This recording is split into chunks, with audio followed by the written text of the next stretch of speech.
Good morning. Good morning. Welcome. Thank you for joining us on our podcast. My name is Kennitha Wade. I'm one of your hosts. And I'm Renauda Mitchell, another one of your hosts, or the other host. Yes. And today we plan to talk about authenticity and being authentically yourself in all situations. But we'll start it off like we normally do with a check-in of how our week has been. And so I can go first. I feel like I'm always talking. I think this week for me has been really good. It's comparatively to other weeks, recently. I got a new task at work that has got me so excited. I'm just happy to have something to do, right? Yeah. Something new to do and a task that hasn't been done. And something that needs to happen. And I'm just happy to be the person they asked to do it. So I think that's just got me really on cloud 9 about everything else. But also something that you've been talking about wanting to be doing. Right. That they now turned into something that you can do. Right. Which is an even better feeling. Because I've been feeling burnt out, getting tired of what I do. And, I think the issue for me is I make a lot of money and the work is not bad or anything, but it hasn't been enough for me lately. You know what I mean? It hasn't been impactful enough for me, in which I like to use my time to make a difference in something. And to some people, I make a difference in my job title, but I feel like it's not enough and I could be doing way more. And so be able to go out into the community and build better relationships with organizations that help a lot of people is it's just exciting. It's exciting. And I can't wait to kind of track the progress and see how much of a difference it makes. With the number of minorities and things that we have coming into our program, getting in and working as apprentices. So I'm hopeful it makes a huge impact, but yeah, I'm excited for the task. Yeah. How's your week been? I'm happy for you. Thank you. My week, it's been a lot at work. Been a lot with personalities. And then went to go get us coats because we are hoodie people, but the hoodies are not doing what they're supposed to be doing anymore. Yeah, not with this weather. And so ended up I got out the car, thought I had my keys. My daughter locked the door, and we're locked outside the car. Not only are we locked out the car, we're also locked out the house. We're at Ross. Also locked out the house because my house keys are with my car keys. I do have 2 teenagers, so I'm like, well, Renauda, where's your key? Well, it's at home. All right. Which is a little more understandable because she's not usually the one that locks or unlocks the door. It's usually me or Donald. And I'm like, okay, Donald, where's your key? In the car. Why is your key in the car? Like, you've had your key on you all day, then you got in the car and was like, this is too much to carry. Let me go ahead and set this in the car somewhere. Because I'm thinking I could just catch a, ride service, to the house real quick, grab my key, blah, blah, blah.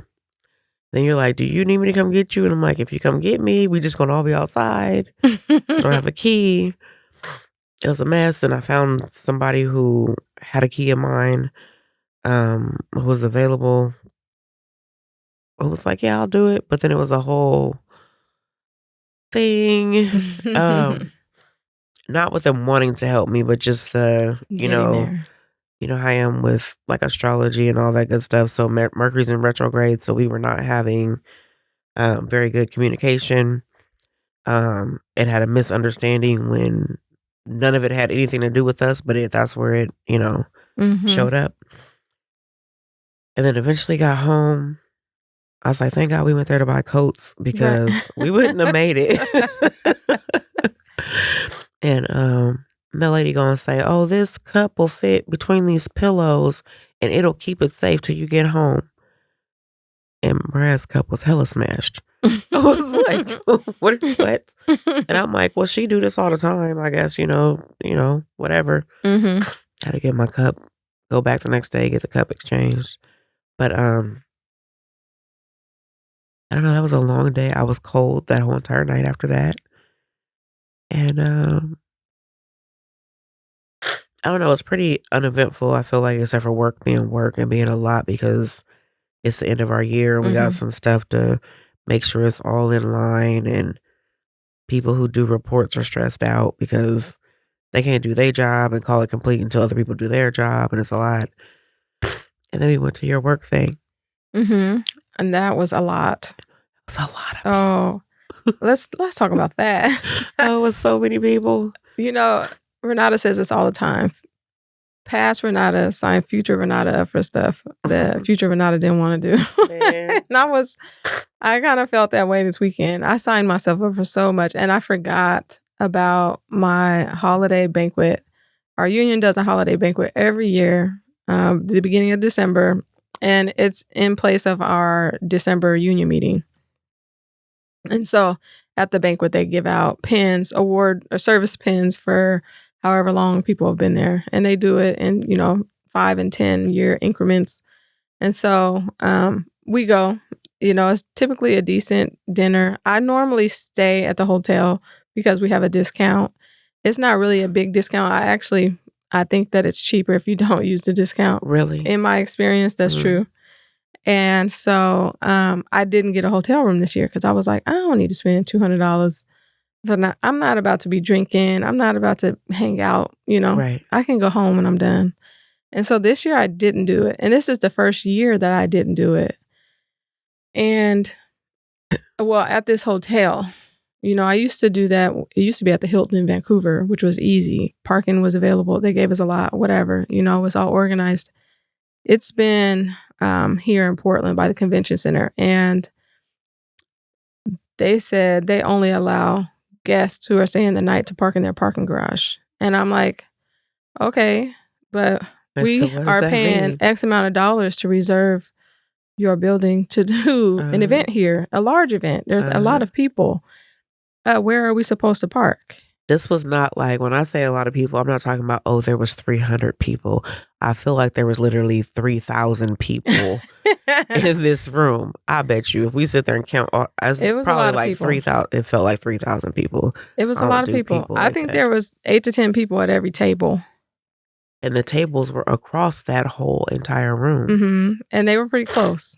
Yeah. It was a lot. I don't know. I'd ask how many people in total, but I'm curious. It was pretty full this year. And it took me an hour, pretty much, just about an hour, just under an hour to find somewhere to park.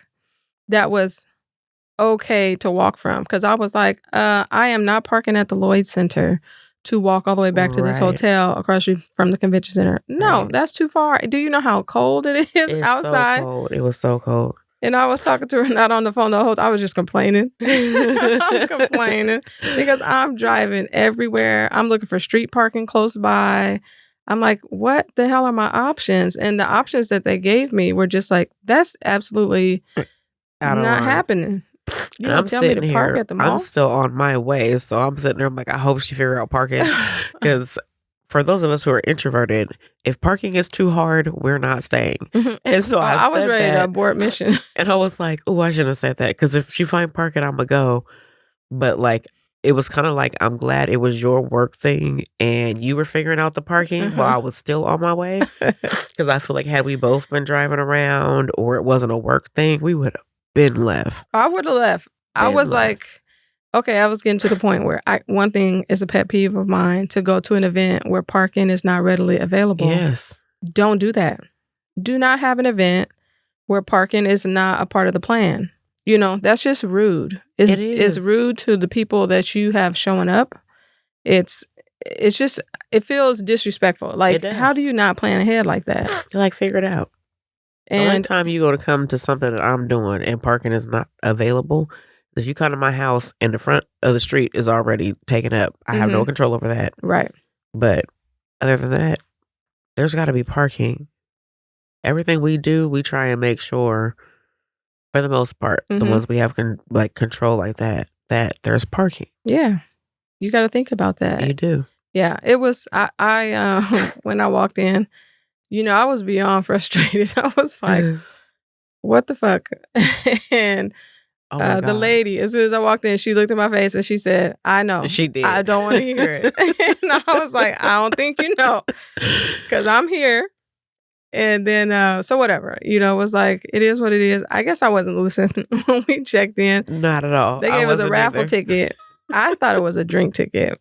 And so I was like, okay, I had my coat and my phone that had my credit card and stuff in it at the table. And I went to go get a drink with the drink ticket. My stuff was at the table too. And we get up there and she's like, $14 a piece. And I was like, I thought this drink, he said, I don't know what that is. When I was trying to hand him the drink ticket. Yeah, he said, I don't know what to do with that. And then I was like we were both confused. Like, well, what did they give me this ticket for? A drink ticket? And he was like, I wasn't told there'd be tickets. And we were like, oh, maybe there's not tickets. Yeah, maybe I need to go get so I went and got my phone and paid for the drinks. You know how you like recall a conversation? Like you go try and be like, oh, what were we talking about at check-in? Mm-hmm. When I did that while we were sitting there was nothing available. So it was like, I don't know what she said. Well, neither one of us paying attention. I was just so frustrated, I think, with the situation of driving around. I drove around to the front of the hotel twice. Yeah. Because I was like, you got me sitting here. And he said, I'll be right back with a map. A map for what? And then the guy never came back. And I was like, what do I need a map for? I'm just trying to park my car. And I guess I was just so used to staying there. I would just pay for valet. Like, you just pull up, pay for valet, and it's good. And they said, no, you can't have valet if you ain't staying. And I was like, huh? Right. Like, what? But I'm coming here. And he said, yeah, sorry. I said, what do you mean? Well, and then you get in there and you find out it's probably because there's 9 million little cheerleader dance little chicks everywhere. Right. There's some event going on at the convention center, apparently, and everybody's staying at that hotel. Yeah. And I said, oh, it was just as many little dancers as it was union members. So I'm suffocating, just so y'all know. It was interesting. But, we stayed, we ate, and then all of a sudden, an alarm goes off. And it's a fire alarm. Now, no, let me tell the story from my experience, because I'm not one of them, because this was the craziest thing. No. This is the craziest thing I ever experienced in my life. Fire alarm goes off. I'm like, oh shit. There's some kind of fire, or somebody pulled a thing. I'm grabbing my purse. I'm putting on my coat. And I noticed it's like kind of hushed in there a little bit from where the volume was, but nobody's moving. And I'm looking at Kennitha like, what are you doing? It is a fire alarm. And she's like, well, what is it saying? It said it's a fire alarm. When it said, and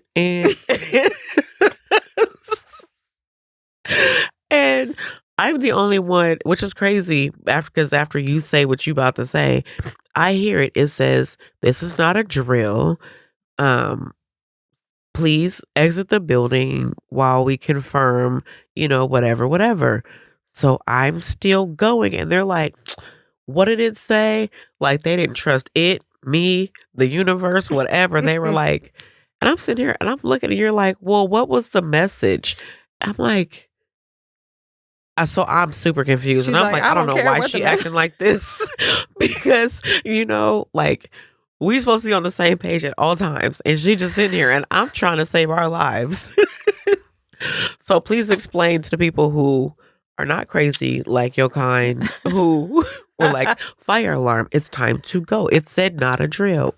So this meeting is for the electrical union. So it's a bunch of electricians in there. This is what we do, right? Fire alarm systems. So we know that they all have different messages. If they're testing the system, you can tell by the messages. And so that's why people were like, what is it saying? Mm-hmm. What I heard it say was, it said, this is, it didn't say, well, I didn't hear it say, this is not a drill. I heard it say something like, hold on for the message. Like they were trying to generate. It did say that at first. But what happened? Y'all all held on. Well, yeah, everybody was standing there. And I was like, you know what? I think this is an opportunity. We could just leave. We can leave. Because if I got to go outside. Do you see how she wants to leave just because she's ready to go and not because the building's supposed to be on fire? She still wasn't concerned. I said, okay, I know she feels uncomfortable. There's a whole fire alarm. And she looking like, why the hell are all these people just standing here? Like there's no alarm going off. At all. And I'm like, that's because we're all electricians. Like we hear these noises all the time. And so we just know the system a little bit different. But it is a time to exit the building. Somebody vaped in the building. That's what happened. There was no fire. That's fine. It was a fire alarm next to that said, "Get out the building." Detector. And what I say was 5,000 or 3,000 people in there. 2,999 people stood there or sat there, not giving a damn about nothing. I'm not waiting. We don't wait for the fire alarm. And in my head, because I'm thinking 3,000 people up here, 3,000 people down there. Everybody trying to get out of 4 exits. We have got to. I'm in survival mode. She said, "I wonder what the message is mode." Man, and I was really like floored because I'm like, why is she not? I mean, I don't care about the rest of these people. I don't know them. I mean, I hope y'all get out, but you just still like, well, and then they're talking to each other about what they think the message is, if it's real. The dude in the cowboy hat next to me, at least he eventually stood up like he ready to go. After we were leaving, we started to leave. It's real or not, because then we're still walking out and they're like, well, everybody's just standing around. Is it a drill? It doesn't fucking matter. We do this in school. You have to leave when the alarm goes off. They start teaching you that when you get to elementary school. And they don't care. And it's not that we don't care. They don't care. Think, you have just a little bit of time. Unless the building is in But so there's also a million kids in the building. Yeah. And kids like to do things like pull fire alarms for no reason. Which was very possible, but we was going to find out from the outside of the building. Mm-hmm. Well, we did. I was like, thought that because I said that going down the Let's stairs. go ahead. I was like, one of these kids probably pulled the damn alarm. And the 2 ladies in front of us, one of them turned around and said, probably. Mm-hmm. So we was both wrong and we owe them kids some apologies. Okay. But whoever vaped, that was out of pocket. Mm-hmm. Would they blow it up at the thing? Who knows? That's crazy. So there it is. Don't vape in the hotels. And go outside when the alarm comes on, even if you are an electrician. Well, it was so cold. I was like, if I'm going outside one time, I'm going outside. That's it. I'm going to my car because there's no reason for me to go outside another time. Yeah. For no thanks. It's not that much fun. Oh, I knew we was leaving. Because after the parking thing. Yeah, I said I was over it. Yeah, it was a lot. So then I felt bad because first of all, I didn't say hi to barely anybody at the dinner. I seen all these people. She said hi to a lot of people. Way over there. I didn't. Well, or a lot of people said hi to her. Yes, but there are certain people that I wanted to intentionally say hi to. No, I know. Yeah, and those people I didn't. And then the next day, people was like, were you at the dinner? I was. And then the alarm went off, so I left because it was just too much. And they were like, oh, okay, that makes sense. Yeah, my bad. Sorry. Yeah. But hopefully you had fun. They did. They said they had fun. They was dancing and okay. It was a whole night. We should stay for that. Mm-hmm. Mm-hmm. Aaron and them. Yeah, it was good. Okay. Yeah. So thank you for coming. Yeah. Yeah. And then I wanted to be outside so bad. So she thinks she want to be outside. Last night I did, or Friday night I wanted to. And so we was trying to figure out what to do and how to stay up for, because at this time it was 8:30. We was going to keep ourselves awake for another 3.5, 4 hours or whatever. And that was not it. That was hard. So we stood out there talking and we got too cold. And then she was like, is Norma Jean's open? Let's go to Norma Jean's. We went there and I was like, I'm about to be freezing, but he had the heat on. Mm-hmm. That was amazing. We sat there for an hour? Mm-hmm. Almost to about closing time. It was, closing time, because then they started playing music and they was having a little, normally when he closed down, if his people was in there, he'd just sit and chill for a little bit. Yeah, play some music and talk or whatever while they got too loud for us. Yeah, we was tired. They probably wasn't even loud at all, but we was super sleepy. Talk about we going to midnight, Mike. Here we go. We always trying to stay up on a Friday night. I don't know what for. Let me say trying to prove something to. The dinner started at 5, right? I got down into the area for parking about 6:13, and I didn't get in until 7:15. I think that's what time. 7:15 when we walked when we walked in, 7:15.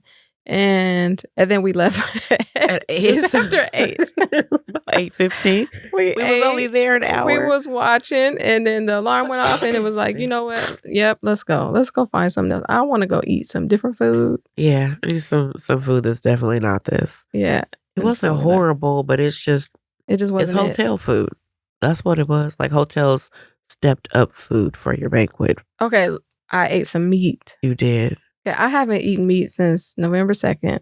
And I was like, I'm going to go ahead and taste it. Because my reason for not eating meat is just personal choice, right? And so I'm like, I'm going to taste it. That was the most disgusting meat then I was disappointed in myself for wasting the chance to eat meat with that. Like, yeah, right. because I kept chewing. It was like, why is my jaw so tired? And like, why does meat do this? Yeah, then getting it out my teeth, and I'm like, ew. And it just didn't taste good. When he was cutting it, it looked like it should have melted. And like when you chewed it, and then I'm sitting here chewing and chewing, and I'm like, I need to put some mashed potatoes with this to help this. Yeah, prime rib. It go was down. It was not good. Then I felt like I paid for it yesterday. Yeah. Like, oh, no more. If I eat meat, it better be good. Yeah. That much. That's all I know. I'll tell you, it was a struggle eating certain things when I came back from being vegan, but eventually, you can build up to whatever. But I was like, one thing I was never able to eat again like that without problems was pork. People are like, oh, they always want to ask me if it's a religious thing, or I'm like, no, my body don't like it. It's okay. Like when I detox from meat, pork was the only thing that was not allowed to come back into my system. So it is what it is, and I can always tell. People are like, oh no, blah blah, and then you take a bite. You might not get it in that bite, but your stomach gets it. And I'm like, I don't got to sit here nauseous or run to the bathroom or whatever. I don't really want to go through that. But yeah, I know I ordered some greens from Norma Jean's and they had meat in it. And as I was eating it, I don't know what it is. It doesn't taste right to me anymore. There's a whole phase like that. Yeah, it's like, but I really love, some greens. I don't mind meat, but I don't know, just eating things doesn't taste the same anymore. So anyways, that was the weekend. And here we are. Sunday. It was a lot. We're going to talk about being authentically yourself today. And I just wanted to get into how raggedy my friends and family are, because such a strong word. Because, okay, listen, it is cold outside, right? Like, it's cold. It's in the 30s in the mornings. You know what I'm saying? That's cold. I don't care who you are. There are 4 crazy people in my life that don't think that 30s is cold, and I just find that to be ridiculous. So, like I said, we got locked out of the car because we were going to go buy coats. I have on, my coat doesn't have a hood. So I put on a hoodie for my ears and, whatever. And I'm zipped up because, like I said, it's in the 30s in the morning. And I get into work and it's all, hey, what's up? Look like you brought winter in. Oh, you look like all these things talking about it's not that cold. You look crazy. Da, da, da, da. Which at the same time, whatever, because it's cold outside. But one of my coworkers, who I'm friends with in real life, took pictures and posted it on Facebook and tagged me. And then your husband chimes in talking about like the kid on A Christmas Story. And they talking about put your arms down. Like all this stuff. And I'm feeling some type of way. And I'm like, it's crazy that I got to explain to y'all why I want to be warm. And they're like, but it's zipped somebody said all the way up to your neck. And somebody was like, you zipped all up, like you're trying to cut your larynx off or your whatever. And I'm like, what? Like the zip, you're supposed to zip your zipper up to where it stops, right? Like that's what you do with zippers. So it was a hot mess. And then people are laughing and going back and forth or whatever. And then I get home and my daughter's like, Mom, you look like it's been snowing outside. I was like, wow, okay. So it's everybody pick on Renauda Day. I see what it is. We get to her doctor's office. Her doctor's like, oh, it must be really cold outside, huh? I was like, okay, fuck this. Y'all want to be cold and be crazy and just be like, I want a jacket just to have one on that's not really keeping you warm. Isn't that the point? Like, I felt so attacked by like a total of like 12 people. I was like, this is crazy. Like, okay. Yeah, all because I wore a coat. Mine was received a little differently. I mean, I didn't have on a hoodie, and my coat has a hood on it, so I didn't have all extra stuff. But I wore my full length coat. It goes, just below my knees, all day at work. And I was like, it's like wearing a blanket because it's cold in our office.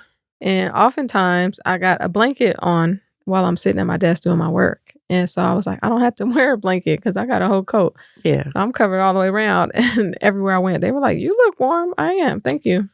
See the difference in people? Mm-hmm. And you would think that the nonprofit people would be the nicer people because, it's nonprofit, and like the electricians, we're just going to stereotype us real quick. Okay. Then. And we a little rougher? I mean, y'all not, because y'all don't have to be, trauma informed, I guess, with the people that you should be. But you know what I'm saying? Like we get trained on that. We have to do that, blah, blah. You would think that we'd be the nicer group of people. Mm-hmm. That electricians would just, do their job, call it a day, and might not even say anything to you. Yeah.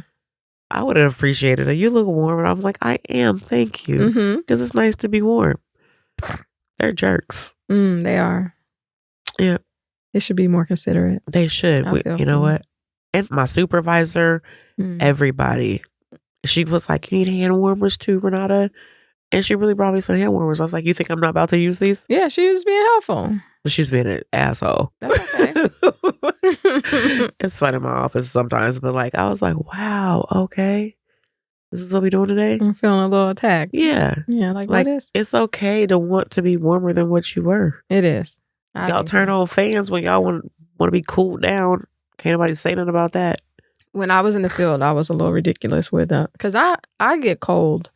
So like working in construction, oftentimes, depending on what phase of the building you're on the job site for, right? Like early phases, there's no building. There's just ground. You're outside in the elements, in the digging ditches and whatever. Then the building starts to erect. But they don't put the skin or the outer covering on the building until towards the end before they start building out each room inside. But that initial phase is the coldest. And when you work up on like the 15th floor, and it's just like standing out in the sky, just, it's cold. And when I was a foreman, I used to be out there, I would be creative. I'd have 2 or 3 heaters. And we have something called a headache shack. So it's like a mobile office, and one of the doors come out and open up, and then that's where you stand underneath when you're working on your computer and stuff. I would find plastic, some thick, heavy-duty plastic, and wrap it around my door as it opens up and create a room. Okay. And then put my heater in there. And if you had to come talk to me, one of the sides had slits in it, so you had to come through, kind of like a freezer door. And they would be like, oh, are you warm? Yes, I am. Thank you. We in the building, and I'm inside my little you inside your own little building. And if you want to talk to me, you better come in here because it's too cold out there. Close that. Exactly. They used to crack up laughing at me, but that was me being myself. It was like, I'm too cold. It takes a long time for my body to warm back up. I feel like I get cold to the bone. To the bone. And people don't understand that unless they get cold to the bone. Yeah. And I used to be like, I had a heated jacket, everything, hand warmers, foot warmers, all the things. And I would be, because as a foreman, I'm not working with the tools like the people who are working for me. Right. My job is more so to order materials, organize things, look at the schedule, make sure I'm, making sure I got a group of people working on this project and this project and this project. We got a timeline, and my job is to manage all of that. So I'm not out there with the tools, working and moving around and going up and down ladders to stay warm. And so I always struggled with that. Sometimes I'd be like, I don't want to be a foreman because I want to go work. I want to just stay busy all day. Right. We start sweating and it's 20 degrees outside. It don't matter. Right. Standing around and it's 20 degrees outside is like, no, thank you. Yeah. So anyways. I would have been similar situation. Ain't no way I could be outside and it's 20 degrees. It's too cold. I had insulated bibs. I used to have so many layers on every day. I come to work looking like that, like a snowman. Put your arms down. I can't. And then when you have to use the bathroom in a porta potty, though, it's like the worst because there's no room to remove all those layers, and it's interesting. I just, like, I'm probably gonna have to go to the bathroom in 20 minutes. Let me go to McDonald's. That's when you stop drinking water. He's like, I might have to pee. Yeah. Can't do it. I ain't got time for that. Too long. Anyways. So do you feel like there was ever a time, like period in your life or whatever, where you struggled with authenticity, like when, within yourself? I'm just curious because like Ari and I have this conversation a lot where you see people trying to imitate other people. And I'm not talking about like, oh, this celebrity that I idolize or whatever, but this other person adjacent to them. They try and take on that person's personality or dress how they dress or move how they move because they have no identity or they it's more like, oh, everybody loves this person. Let me, imitate them so I can be loved like that. Not saying you went through that, but like, have you ever had a time where you weren't sure how to be you or who you were? I think for a long time, I showed up in a way like I was always authentically me. I never wanted to wear this because I seen this on that person. Right. I always, if I'd seen something and I like something, I would wear it, Right. and it didn't matter to me what people thought. So I've always moved that way. I remember I used to wear basic white leather Keds because they went with everything. And people would be like, Keds? Like, yes, I'm going to buy. And when these is done, I'm going to buy some more. Right. Like, and I would wear these all the time. And for other people, they'd be like, like, oh, they got on Jordans and they got on Adidas. And I didn't really care. It's not about a name brand thing. It's just about what makes me comfortable and what I like. So I have always moved that way.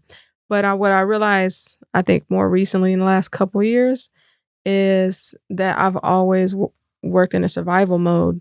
So I never really thought too much about what I really wanted or who I was necessarily. It was always did the things that I wanted to do in the way that I wanted to show up. But I was also a people pleaser. So I would help because I want to be helpful and do things if people ask me to do it because I just want to be helpful.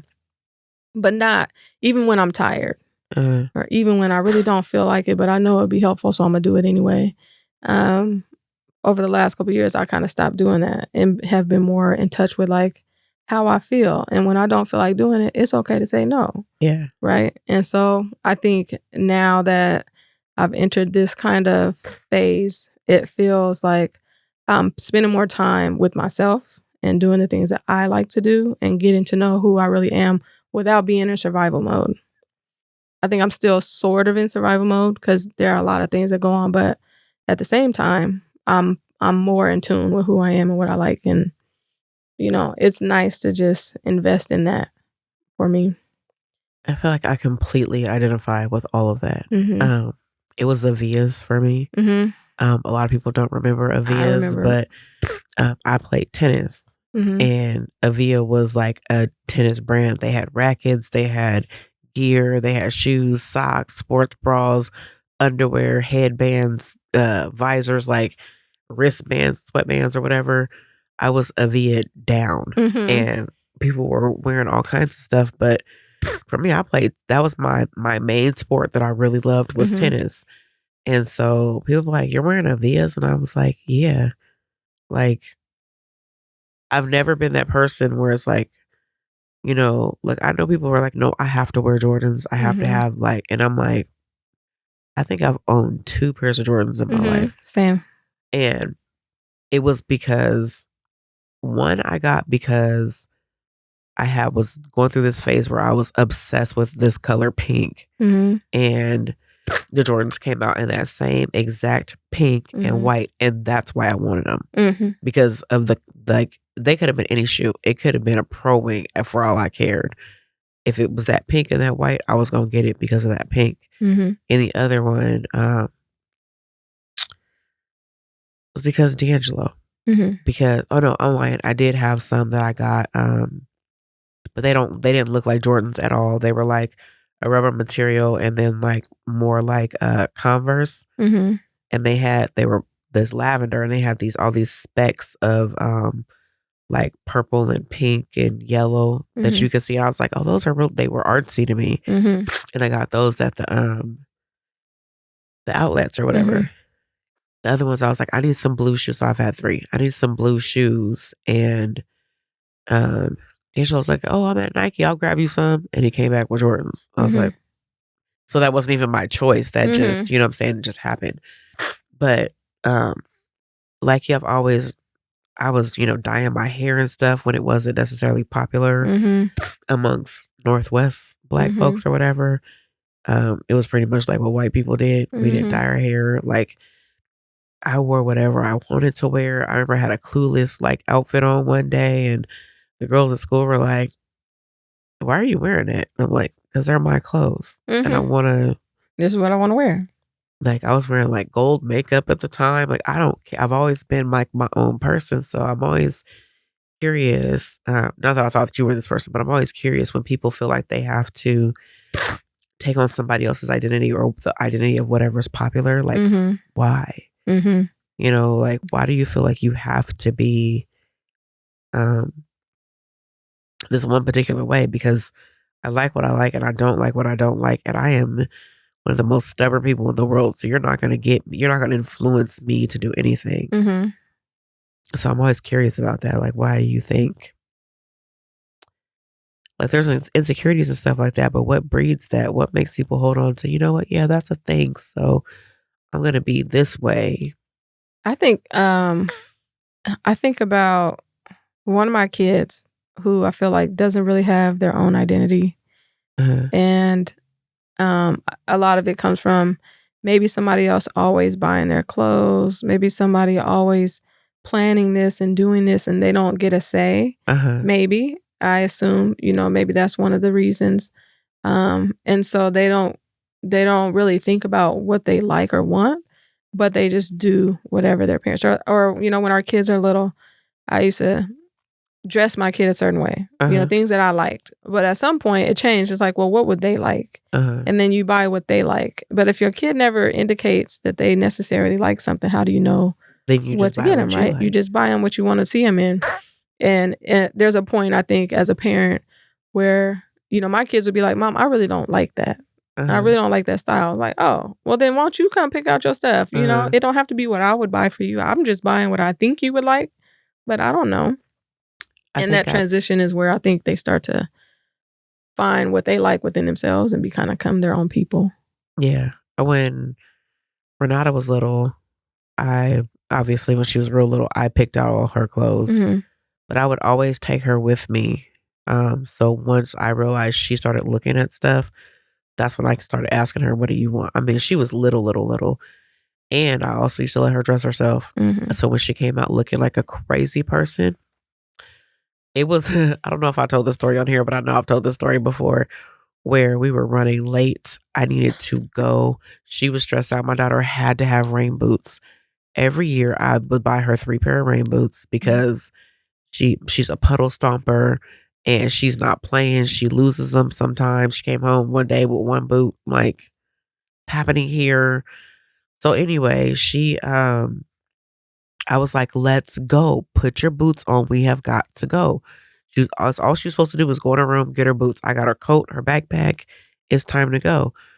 She came out and she had 1 black boot on and 1 hot pink boot on. And I looked at her and I was like, well, the right's on the right and the left on the left. Let's go.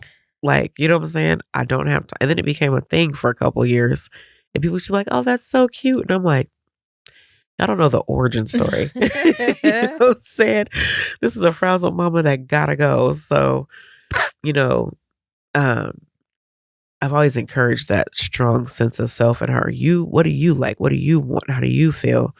And so she's very vocal about what she wants, likes, and how she feels. I think, then when you said too that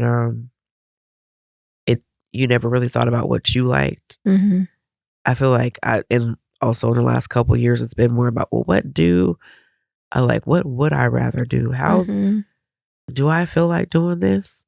A lot of times the answer is no. But what's funny is my body's been telling me it, right? Like, when I'm thinking about it, I'll just go to sleep, because I'm always on the go.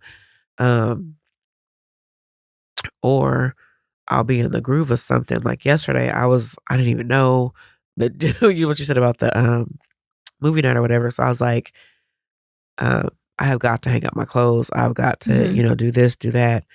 And I was just in a whole mode, and I was just zipping back and forth through the house, and everybody's like, "You okay? You all right?" I'm like, "I'm fine," but you get in those moods. This just needs to be done. But anyway, I'm drifting off from where I was. Like, my body will be like, "No, you're tired. You need to go to sleep. You can't do that." But I'm in that mode too, like of, do I really want to do this? Is this something that I enjoy?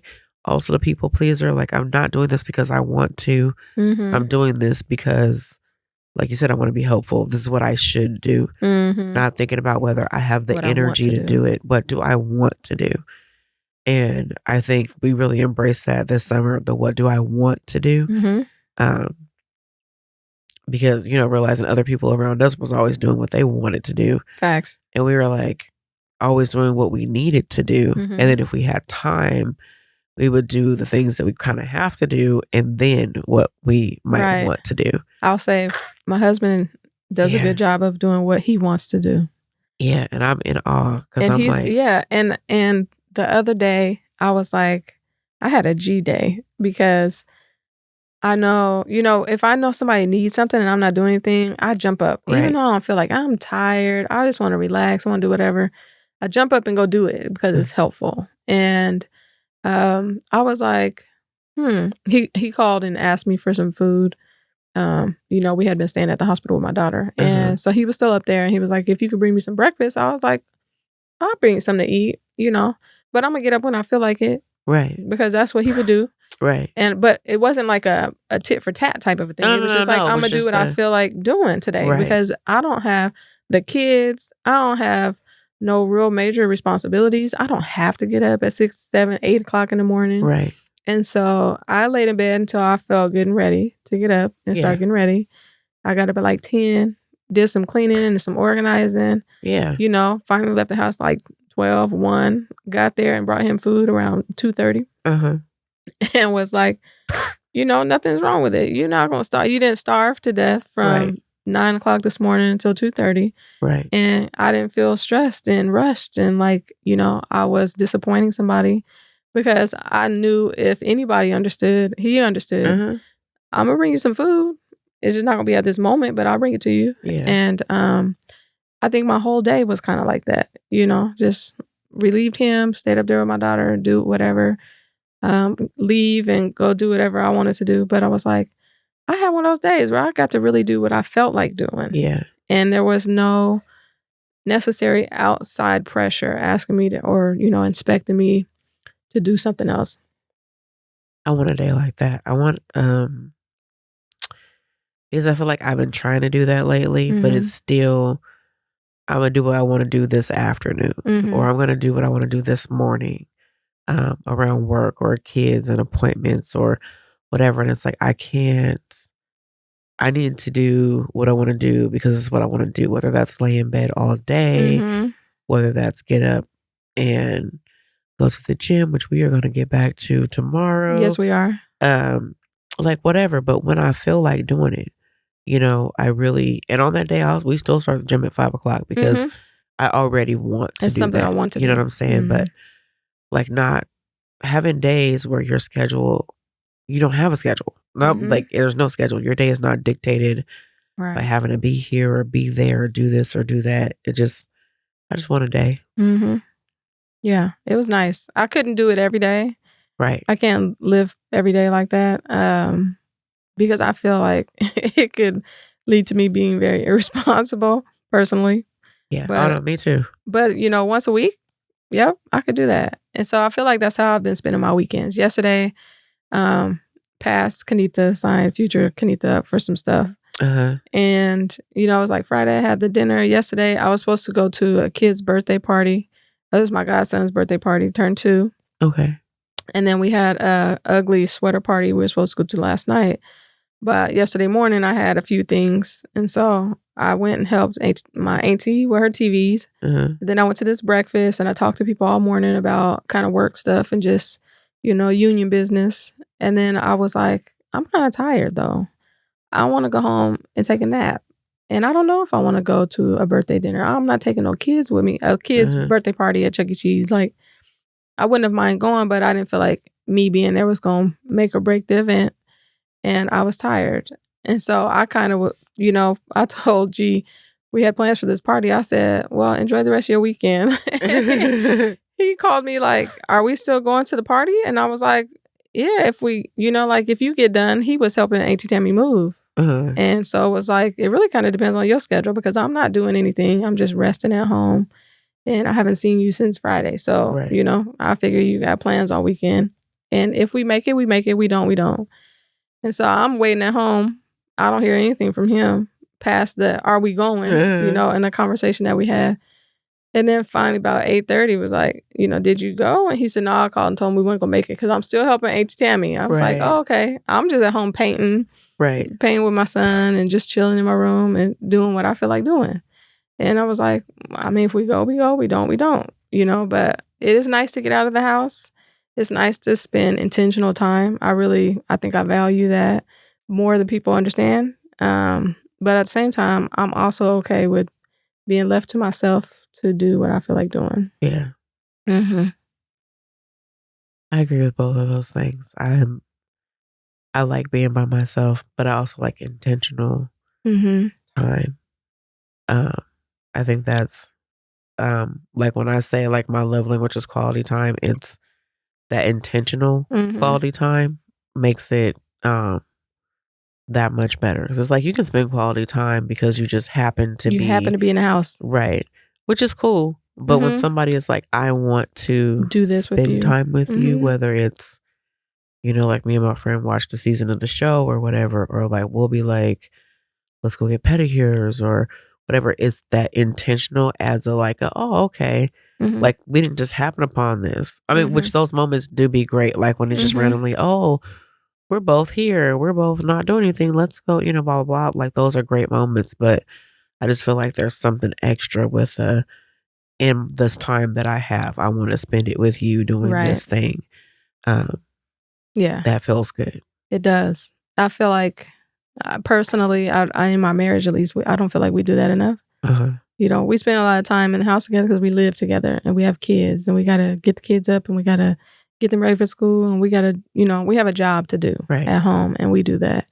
And a lot of times we're in each other's company, but not necessarily intentionally. Like we want to be there with each other. And sometimes I miss that. Yeah. And you just forget it. So, but at the same time, it's like, well, it is what it is. I'll be fine. My intentional time now comes by myself. Yeah. I take over my whole bed, my king size bed. So I want to build something. I want to build a table. And I know that these exist already, but kind of like a breakfast table or something, a portable table that goes across the whole bed, has wheels down to the floor so you can pull it up or you can push it away. And I've taken my daughter's bed apart because I had a moment. We all have those moments. Where I was just fed up with her room. And I'm like, you know what? Everything coming out of this room. And I took everything out. I took her bed apart. And there was 2 boards under her mattress. So instead of slats, there was these 2 full, 1/2-inch thick wood boards. And I was like, I'm going to use one of these as like a little portable table because it's a nice flat surface. So I started using it while I'm in the bed to draw and to paint. And I'm like, I want to turn that into something that I can put away and pull out when I want to just paint and draw and to have a surface that I can work on.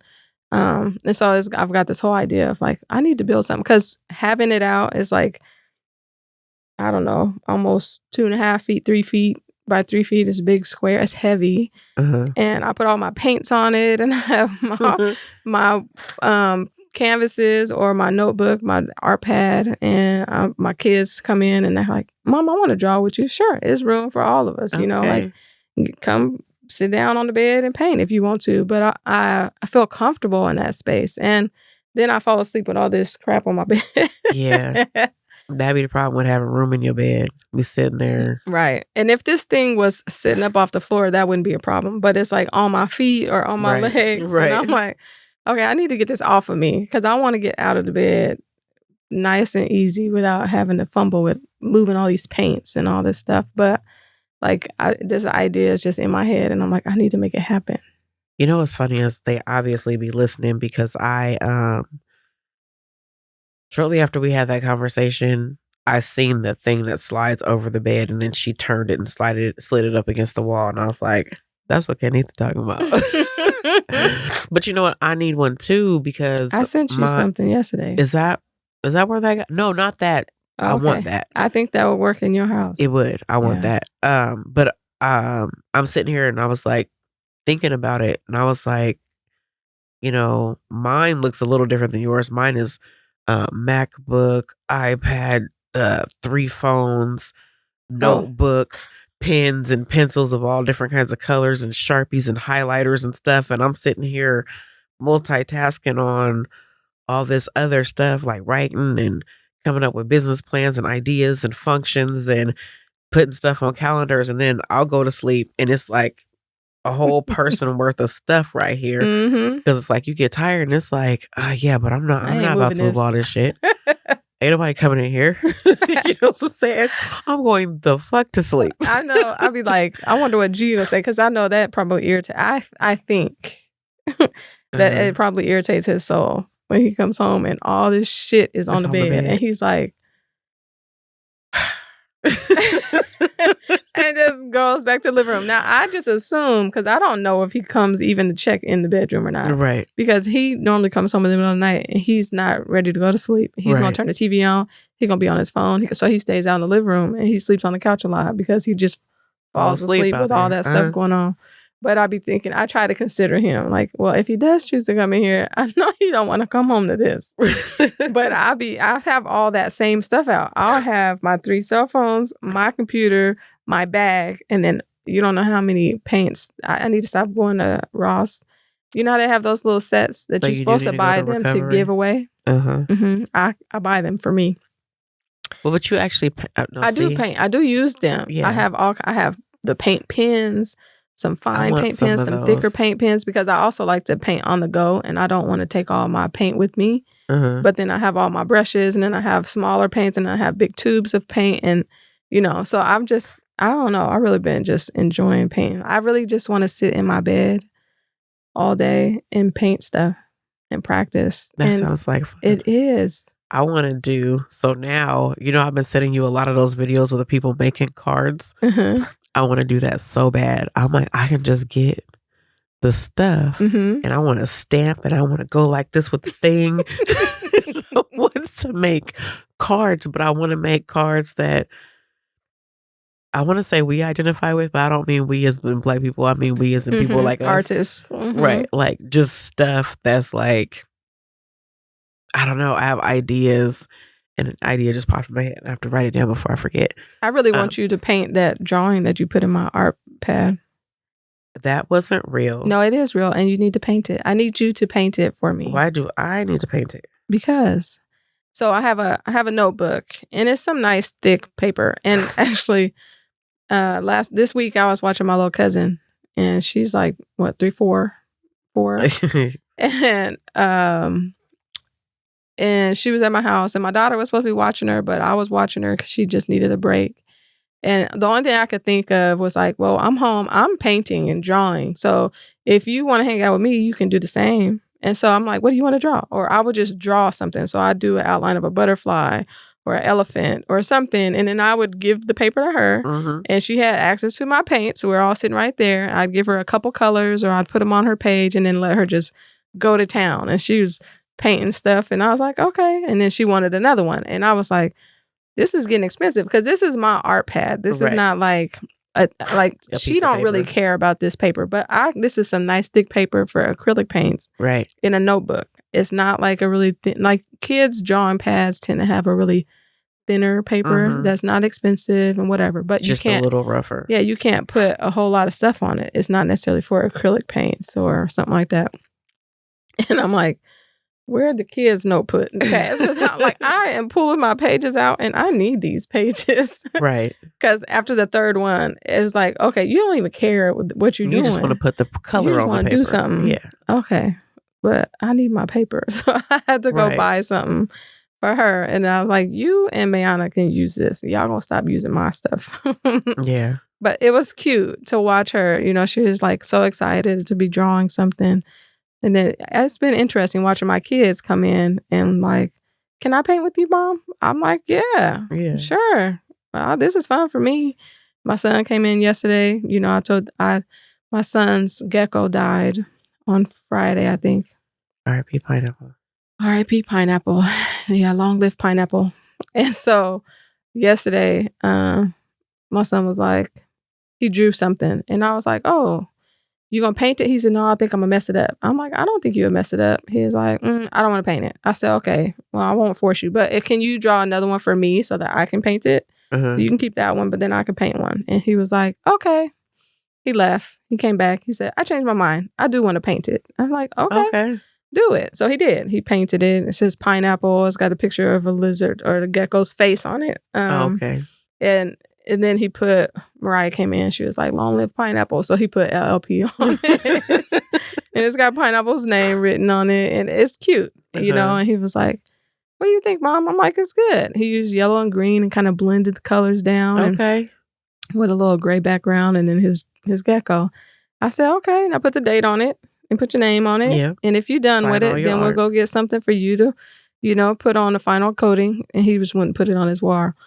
But just... You know, that's stuff that before they were like, I don't want to do that. Yeah. I don't want to do that. And they don't get to see people doing it. But I'm like, I spend my time just doing art because it's fun. I'm trying different things, trying different techniques. And like, I'm a perfectionist. So to not be good at this part that I really want to be is difficult.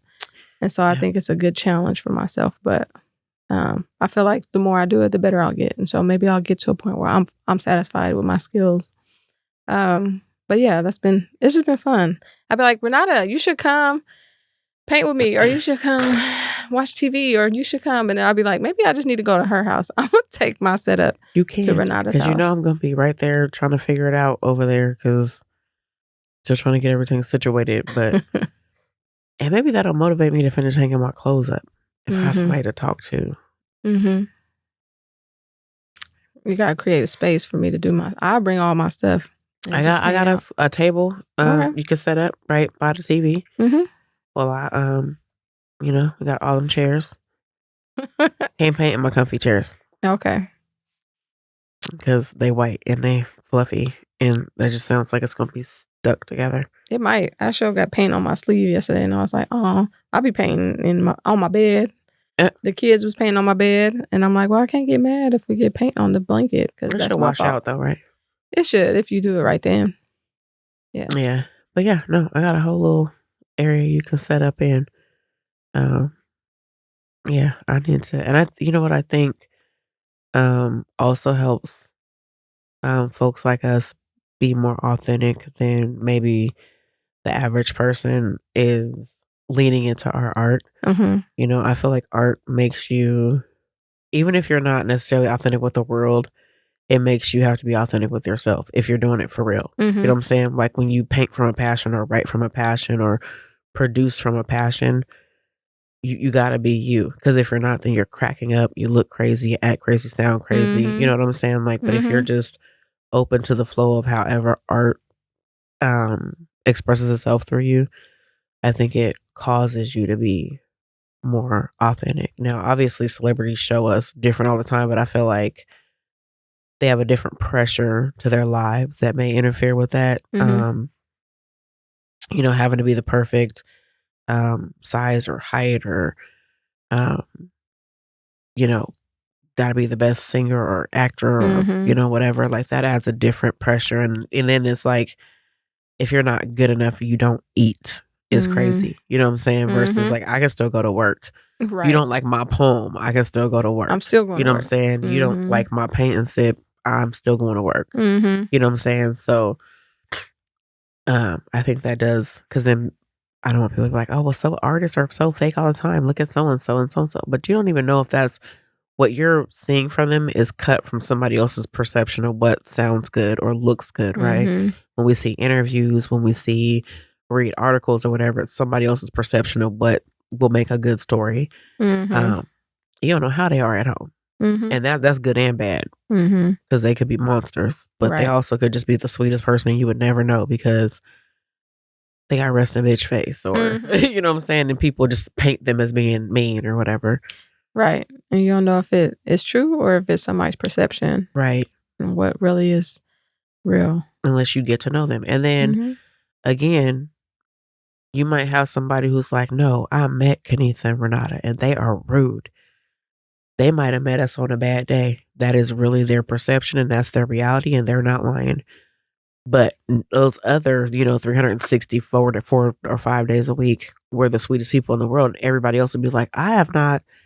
That's what I say to people, and they're like, oh, so-and-so's an asshole. And I'm like, oh, really? I have not experienced them like that. And people get mad, but I'm like, I'm not saying that that's not your experience with that. I literally said I have not experienced them with that. So like that. So I did not know that. Everybody's experience with you is going to be what it is, even if it's from a delusional, crazy place. That's their experience. That's what it is. So like I said, and I say that to say, because, there's always people like, oh, I worked with them or I worked for them, talking about celebrities, and they're so mean. They make you do this or blah, blah, blah. And it's like, that's your experience with them. Or maybe that's who they were, but they've evolved since then. So that is no longer them. But I don't know. I think authenticity is tricky because it also, there's people who think that super authentic people are not being authentic at all. You know what I mean? They're like, oh no, you're pretending to be. Like, I've had that. Like, why are you trying to be so nice? Why are you trying to act like you know it all? Why are you trying to, you know what I'm saying? Like, and it's like, why don't you believe that this is who I am? They are waiting for you to show that you're not who you are. Right. I think that's crazy. Yeah. That just reminded me of yesterday, our conversation, and we'll close up in a minute, about people. I tell you all the time, I can't remember people's names. Yeah. And you said all these people say hi to me. You're right. People did say hi to me, and I couldn't tell you half of their names. It doesn't mean I don't know them or our interaction wasn't meaningful. It's just that I meet a lot of people all the time. And my encounter with them is I'm teaching them something, right? And they're learning from me. Right. Which is a different relationship. Yeah, I'm like depositing into them, but I don't necessarily remember a whole lot from the encounter for myself. It's giving. And some people stick out and some people don't. And I remember some people, but I can't remember names very well at all. And it doesn't matter how many times we've interacted with each other, unless it was a super meaningful, long interaction, we continued. Right. Then I'm more likely to remember your name, but it takes time for me to do that. And I was listening to somebody yesterday who was saying about how some apprentices say I'm rude or whatever. And it's like, they were like, do you know how many people that she meets? It's like, it's not that I'm rude. I probably don't remember your name, but I'm not afraid to let people know that. Yeah. If you say hi to me, hi, I'm going to be just as nice, but I'm sure probably thinking, I feel bad because I don't remember your name and I don't know where like 50 times where we worked together. But you can remind me, don't feel like you can't, but don't expect me to remember because I have a lot of interactions with people and I can't remember every single one of them. And then a whole life outside of this. Whole life. This is work for me. You know what I mean? And my personal life is not the same as my work life. It used to be at one point that everything that I did really kind of surrounded itself around work for me. But now that's no longer the case. My life is surrounded by my children and my family and my friends. And so when I go to work, when I leave, sometimes I turn that off. And sometimes I forget who I am and why I'm important in certain rooms, right? But then somebody reminds me when I'm there, like, oh yeah, I forgot. When I'm at work, I'm this. Right. When I'm at home, I'm just mom and I'm just Kennitha and I'm just an artist and I just love to relax and chill, And so people hold you to the perception of what you are to them. They absolutely do. And it's interesting. And I think I talked about this poem the other day, but that relates to, like, I get mad when people do that to me, right? Like you want me to be this certain way, and when I'm not, that bothers you, or whatever. But also thinking people are better than they are on some level. Like we were talking about that, and people are humans or whatever. It's like you got to stop doing that to people. you don't want people doing it to you. You got to stop doing it to people. But I always do it in like the best light. Like I said, that letdown is so much harder when you don't just take people for who they are. And I don't know why. It's weird. It's confusion for me when it's negative, right? Like when somebody is like, oh no, that person's not really this, or that person's a bad person or whatever. That I don't understand. But at the same time, I'm like, oh no, that person's great. Blah, blah. It's the same thing. It's just two different sides of the same coin. So I guess like now I can kind of see it, but it's like, but why do you view someone so negatively? Like that's I'm an optimistic person. Like I complain a lot, but I'm really an optimistic person. So I don't resonate with the leaning negative towards things. I err on the side of optimism all the time. So it's weird for me. Yeah. I know. It's interesting. I think it's a conversation that is worth continuing to have with people. Yeah. You know, it's something you don't have to skate around. It's like, well, let's talk about it. Yeah. You know, but all right. So we're at our time. We got to give our gem of the day. Our gem. And I had something that I was thinking about this morning, and it was about being authentic. I think that it's important to encourage people to show up as themselves. And think about any time that you find yourself being irritated with somebody or feeling like they didn't meet your expectations. Think about what your expectations are for that person and why you find yourself irritated with them versus what they find themselves. You know what I mean? Like, are you just expecting more from somebody than what they can give you? And are you not allowing somebody to show up as themselves and being authentic? Because I think sometimes we have to reflect on that. Yeah. Yeah. That's my words for the day. I think mine was already kind of coming off of the tail end of that with the when you are shutting down somebody for their personality or the way that they show up. Because I guess that's when I could say I have struggled with authenticity, not with being it, but showing it, is when you show up as yourself and for some reason it's shut down. And then so it makes you pull back some. Some of us just know how to show up in rooms and how not to based off of those experiences or gauging or whatever. And some people, when they experience that, there is no coming back from it. Like they shut down themselves so much to tippy-toe around what's okay. So I guess that's how some people get there, that they don't know what their authentic self is anymore because they're trying to hide all the pieces that people don't like. And so with that, like I've always been friends with the underdogs and the outsiders and the weird kids. I'm a weird kid, whatever. And I think, just accepting people allows them to show up authentic. I feel like that's why our kids can be who they are, because on whatever level, whether it's been intentional or not, we encourage that. And again, I relate that to just wanting them to express themselves artistically. For me, like it's all full circle that allows that for them. They're free to be whoever they want to be. We're not judging them. We're not shutting them down, making them smaller.